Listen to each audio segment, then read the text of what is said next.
Hey guys, welcome back to Marathon Run, and in today's video we will be talking about pros of studying in Singapore. After this video I will also make a video on cons of studying in Singapore, because as pros are important, cons are also important. Once you have both those videos, once you've watched both those videos, then you can decide for yourself. In fact, I will give my final recommendation whether you should be studying in Singapore or not. So without further ado, let's directly jump into it.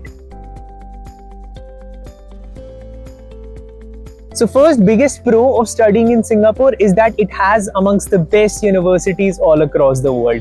NTU, Nanyang Technological University, and NUS, National University of Singapore, on which a separate vlogs are coming for all these universities. They're ranked 10th and 11th in QS rankings all across the world, which is highest for an Asian university. So yes, that's the first reason why you should be studying in Singapore. Second thing is affordability. At many places you will see the pro of studying in Singapore is affordability. Honestly, I feel like it's not affordable at all. There are many other universities we have talked about, many other countries we have talked about. Norway, as you already know, Italy, as you already know, Germany, as you already know. So this point I'm not gonna give to Singapore. So this is not a pro. Many places you will find it as a pro. I do not consider it as a pro at all. Third thing which I completely agree with is weather. Weather here is good. I'm in half sleeves and it's December. And if I was in Canada right now, oh my god, I would have at least had 3 jackets. That's how cold it is. And look at any other study abroad destination, be it Canada, UK, Germany, Norway, any other country, they have extreme cold winters. Even Australia has extreme harsh summers as well as slightly harsh winters.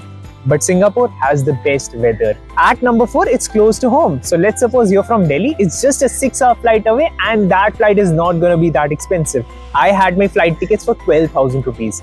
And I did them on the last day. I'll also make a video as to how you should be booking a flight ticket. I usually buy it on the last second. Ideally, you'll find it very cheap or you'll not find it at all. And next day you can try. But that is how I book it. And I found it for 12,000 rupees. And that was a direct flight, Vistara, Delhi to Singapore in 6 hours. So it's just a 6-hour flight away. Now at the same time, if you were in Canada, you would have had to think so much. It would have ideally taken you 1.5 days, because direct flight from Canada to India, very difficult to find. It would have taken you 1.5 days and at least 1 lakh rupees for tickets. So in 1/10, you can be back home. So that's a very big pro. Now at the same time, Dubai also has this pro, but Dubai does not have as great universities as Singapore. At number 5, we have job opportunities. Right now, 26,000 job opportunities are open in Singapore also. So Singapore has a lot of job opportunities coming every year. I mean, obviously they also get filled up, but then every year 26,000 job opportunities, that's a lot. And it is the financial capital of Asia. Because you know, right, if you start trading in Nifty, you usually track SGX Nifty, because that is registered here in Singapore. So before Indian markets open, people actually check Singapore markets to see whether Indian market would do well or not, because this is the capital of Asia, financial capital of Asia. Sixth point is that of safety. Singapore is definitely very safe. Why do I say that? I watched a vlog of a person who left his laptop in the open for 1 day, and then he came back after 1 day, it was there. And here, strict rules apply. You cannot do jaywalking. Jaywalking has a fine of $500. You cannot litter on the road. It has a fine of $2,000. There are so many other rules here. So it's very strict in terms of rules. Somewhat like Dubai. So that actually ends up giving it a status for being very safe, which is actually a very good thing. At the same time, there is high crime rates going on in US right now. Same racial discrimination we can also see in Canada. Singapore does not have that right now. But when I say that, there is some sort of racial discrimination here as well. So I'll do one thing, I'll be covering that in the cons video. 7th pro is that it is an English-speaking country. Almost everyone speaks English. The dialect is slightly different. That's something I'm going to put in the cons section. But it is still an English-speaking country, unlike Germany, Italy, Norway. So yeah, I'll give this point here. That's so beautiful. Did you see that?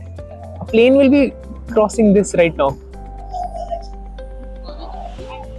Nice. 8th point is that Singapore has the 3rd highest GDP per capita across the world. 3rd highest GDP per capita, and Singapore passport is considered amongst the strongest passports in the entire world. I mean, that's a big thing for an Asian passport. Lately, UAE has also been ranked as number 1 passport, but then Singapore has had this spot since a long time. Now, if you like this video, you should be watching the video on cons, and also I am planning to make a video on PR and citizenship if you guys would be interested. So let me know if you would want to watch a video in the comment section. And yeah, please do subscribe and like. I see so many of you guys have still not subscribed. Come on, subscribe.